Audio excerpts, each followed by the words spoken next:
Hey, YouTube viewers, welcome to Right Now, episode 26 with Tristin Robinson. Tristin, so excited to have you on the podcast today. And I have one question for you as we begin, just for our YouTube viewers. What is your favorite TV show? My favorite TV show? Oh, I don't really watch a lot of TV.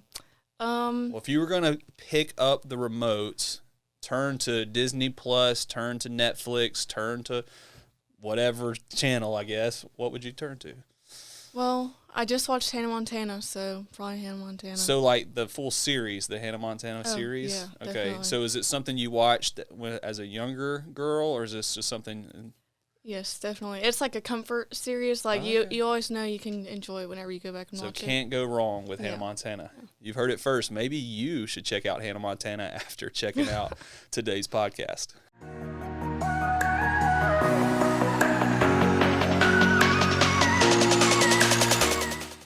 Hey everyone, and welcome to episode 26 of Right Now, our student ministry podcast here at Ridgecrest Baptist Church, and I'm joined today by Tristin Robinson. Welcome, Tristin, to the podcast. Glad to have you today. I'm glad to be here. Yeah, so excited for this conversation today as we think about this thought of living our life right now for the glory of God, using the resources, the gifts, the personality God has given us to make sure the people around us see Him through our life. And so as we begin the podcast today, though, Tristin, we always have a surprise question at the very beginning. What would you do right now if time, space, money, all of that was not an issue? What would you do right now? I think I would go back to Germany because our family used to live there because my dad's in the military. Oh, wow. And I didn't get to, see everything because I was super young. Yeah. So I think it'd be nice to go back and see everything that where I used to live. So how long did y'all live in Germany? I think my parents and my older sister, they lived there for 3 years. Well, 4 years and 3 years without me. Okay. And then I lived there, the first year of my life. Were you born there? I was not. My mom she flew to Florida because my dad was in Afghanistan at the time. Okay. So she wanted to be around people Okay. that she knew. Gotcha. So you're born in the States, but I guess went back to Germany pretty quick after that. So I've never been to Germany, don't know anything about Germany, but that would be a fun place to visit. I like to travel as well. So you would take off to Germany, see all that stuff as you were. And did you leave around 1 year? Is that what you were saying? Like you're a 1 year old? Okay. That's cool. Well, let's move now to our other questions that I sent you. They're not surprises. Mm-hmm. Some people like the surprise, some people don't. And I don't think you like surprises, do you? No, I definitely Not don't. at all. Love it. So here we go. First question on the podcast today. What is God teaching you right now, Tristin? I think God right now is teaching me how to be patient with not just myself, but with other people and with Him. Because sometimes I think I try to rush into everything because I feel like I should already know everything that's happening, like how I like to know the questions I'm going to be asked. I just like to know what I'm doing, and I like to have a plan. And sometimes you're not going to know that whenever you're going through certain stages in life. So I just need to be patient and wait back and let Him do His work for me. All right. So is it harder for you to be patient with yourself or be patient or with what's going on for you, or is it harder to be patient with other people? I think for me, it's easier to be patient with other people than it is for myself, just because, I don't know, a lot of times I just like to rush myself into different things. Yeah. So it's just harder for me to be patient with myself. It's something really important for us all to just process and know that God is at work in the details.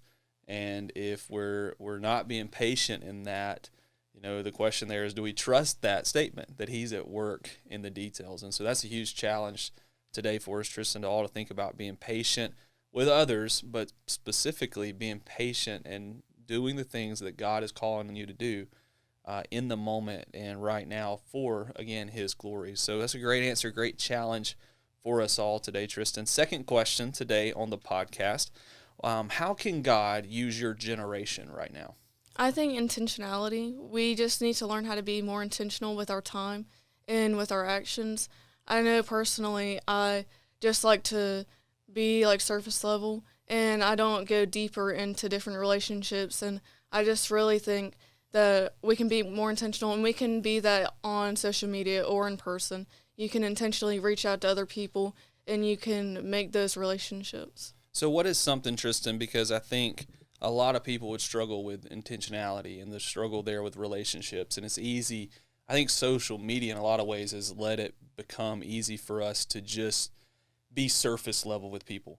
So what is something practically that's helped you be more intentional when it comes to relationships?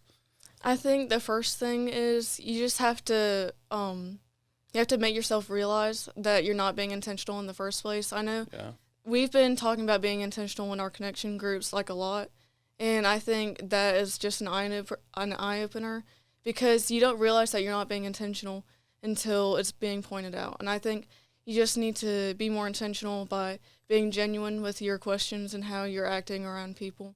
And if you're being genuine, then you can really be intentional. I love that word genuine because another thing that social media has done is really brought the term fake and the people portraying that everything's good and not really being genuine. I love that thought of being genuine with people because I think at the core of that brings intentionality.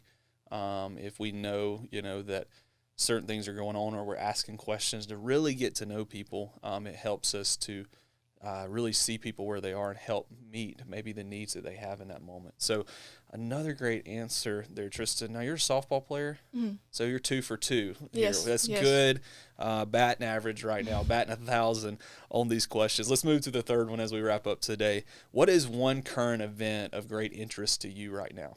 I don't know if you guys are going to count this as being super current, but but the March Madness, the deal with all the equipment differences between the female and the male teams, yeah. Yeah. So what was it about that was interesting to you? I just think it's, well, how do you put it?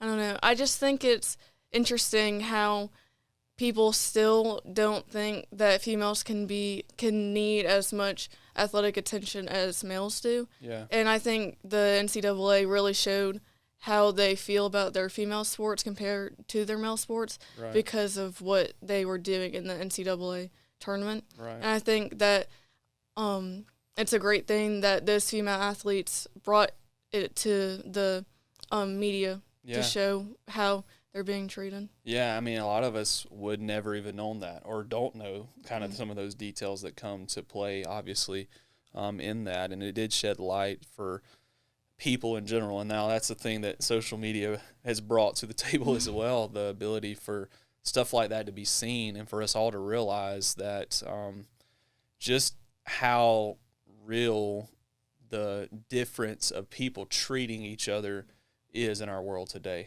And, as the church, it's a challenge for us to grasp and understand that we have the opportunity to lead the way and seeing people the way the Lord sees people and loving them where they are and loving them in the moment that God gives us to love them and, seeing them through his eyes as he made them male and female and that, he made them in his image, both in his image, not just male in his image or not just female in his image. He made them both in his image, and they're both beautiful in that moment for a plan and purpose. And so that's a great, great challenge because, again, it's something that we all need to think about that. Now, when you see something, let's wrap up with this. When you see something like that in media, how do you respond? How do you deal with that? Because it's not something that you can tangibly really do something necessarily about, but what can you do or how do you handle that? I think we need to just, as a whole, we need to shine more light onto it. Yeah. And, talking about this also makes me think about how different high schools, they do show more attention to male sports than they do female sports just because it's always been like a male thing to do. Right. Which I think because the NCAA had that happen, it makes everyone else realize how much it is happening in their own lives. And I think if we all do something to make a change in our own high school or club or whatever it is that you're in, you can make those big steps by doing the small steps first. Yeah, that's really good. Make those steps by doing the small steps first. And all of us can take a small step. All of us have a platform to some sort of degree with some sort of people as far as leadership goes. and we can shine a light where we need to shine a light. And that's just a really big, I think, statement for us to grasp as we wrap up today. Shine a light where you can shine a light, and do that for the glory of God and through the truth of His Word, and allow that to guide the lights that you shine. So, Tristin, 3 for 3, batting 1,000 on the podcast today. Thanks for doing this. You've done a great job. Thank you. I'm glad I got to come. Yeah, same here. And we want to say thank you for all of you watching or listening today to the podcast. Love for you to like, share, and subscribe. And we would encourage you, as we've said, and Tristin helped us understand this thought, to shine a light where we can do that for the glory of God.